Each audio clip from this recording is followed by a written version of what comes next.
Good morning. My name is Donnie Glover, and welcome to the Donnie Glover Show. Hope that you're doing well.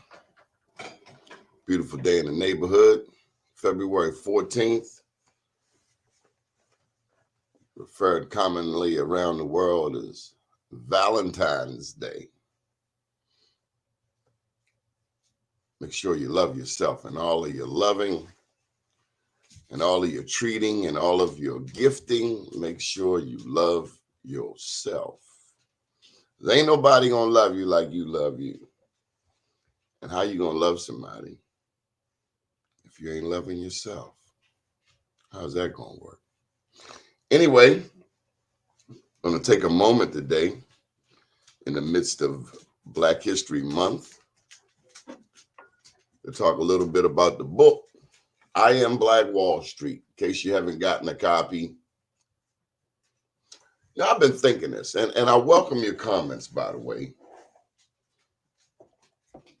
If you care to join us, just let me know. But I've been pondering this thing about critical race theory and how there are those who don't want to discuss history because the current generation didn't do it, is the logic.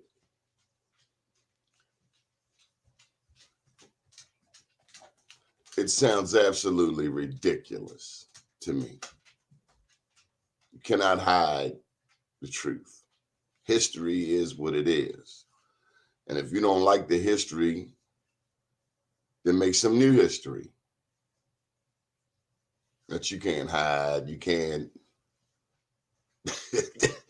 you can't ignore the reality, because the truth is some really bad things have been done. And unless we identify them, then how in the world can we correct them? It's like being a drug addict. This country has been addicted to racism. This country has been addicted to racial hatred, all for the sake of economics. That's the fact. That's the reality. And if you don't like that, then change that. But you can't write off what has been done.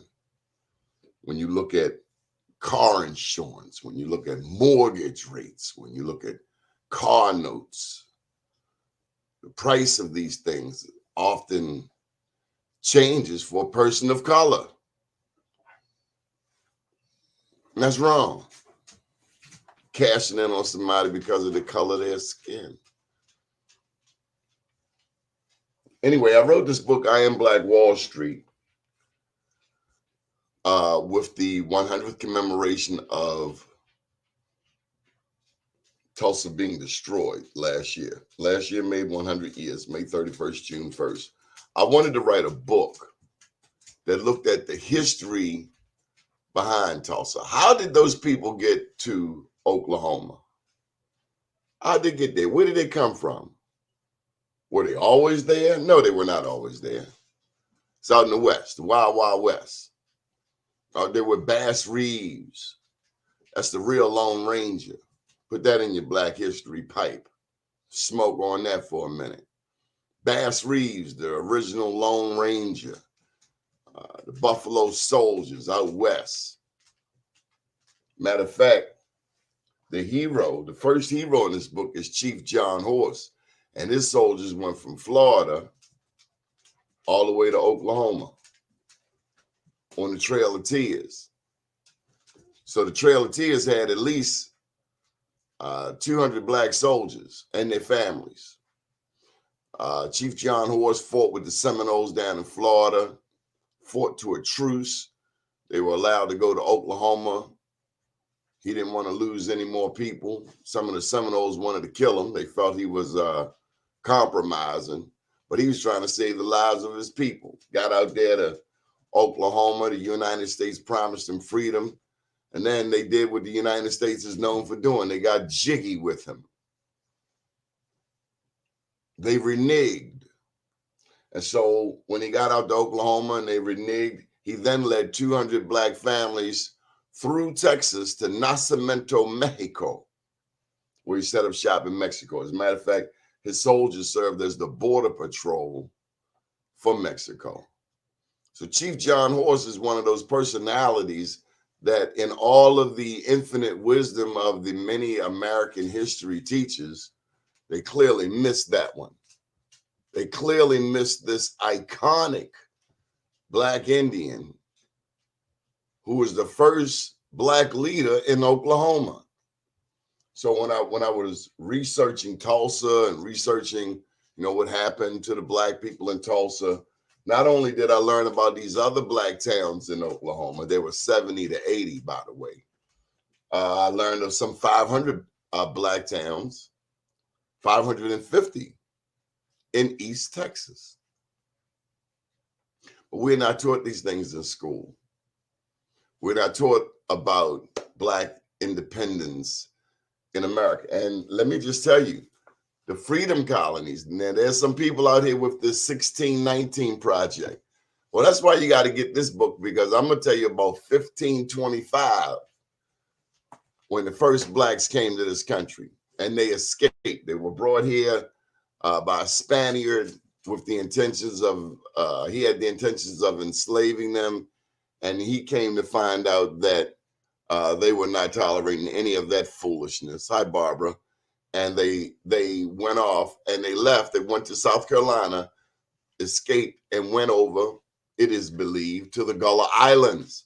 So in America, one of the first freedom colonies was the Gullah Islands. We call them Gullah, and that's off the coast of South Carolina, off the coast of Georgia. They call those the Geechee Islands. And so, as we've gotten sophisticated and cityfied, we've forgotten a lot about the journey. Some Afrocentrics call it the Mayafa, the journey since the slave ship. But I'm here to tell you that wherever there was slavery, and not just in America, but in Mexico, in South America, Caribbean, wherever there was slavery, best believe there was some pushback. Black people just didn't take slavery lying down. There were some white people who helped along the way. And one of them I mentioned in my book. So on the cover, you see, there's Oklahoma there. I've told you about Chief John Horse coming out of Florida, but there was a hero up here in Kansas too. And this is all before there was the Tulsa Black Wall Street. This was the forming, and that hero was Captain John Brown.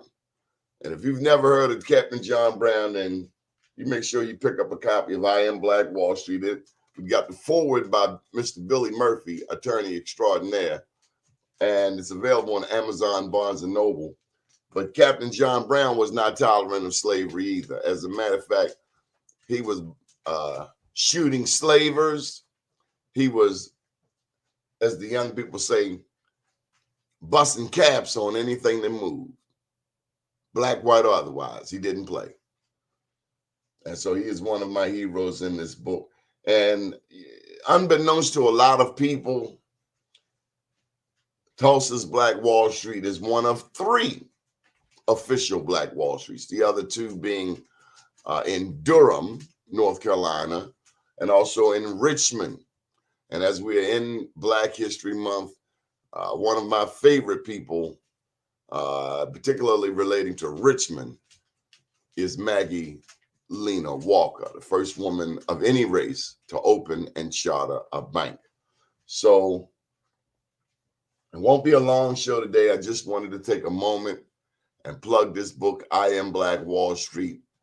And may it be ever a reminder of our greatness, of what we have accomplished, of what we can accomplish. And if our ancestors did it back then, I know daggone well that we can do it today. They were dealing with a much more violent, much more hostile America. America's just, it hasn't changed. Really hasn't changed. When I look at the Trumpsters, some things have changed, but some really, really small, petty things, they haven't changed. There's been some change. I wrestle with that. Yes, there's been some change, but it's like, getting a 21-year-old to clean up their rooms. Like, you should have learned that lesson 15 years ago. We should have learned these lessons hundreds of years ago of how to treat people. But there's certain people who feel like this country belongs to them. I don't know why. It doesn't. It belongs to the people who take care of it.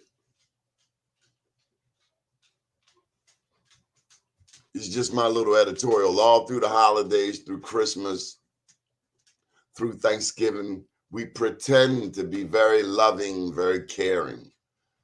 But no sooner as those holidays are over, we're right back to who we really are.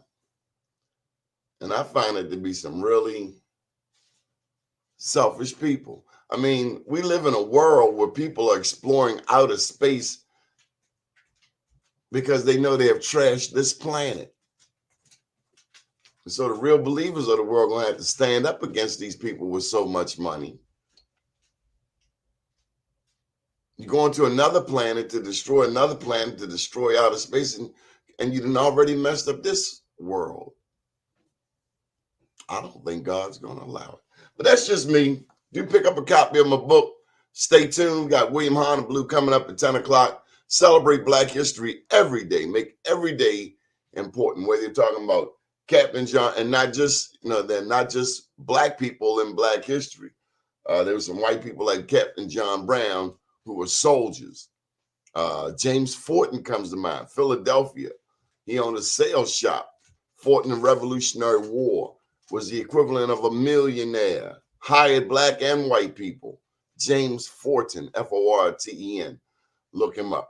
My name's Donnie Glover, and I want you to have a powerful day and love Black history. Great day, everybody.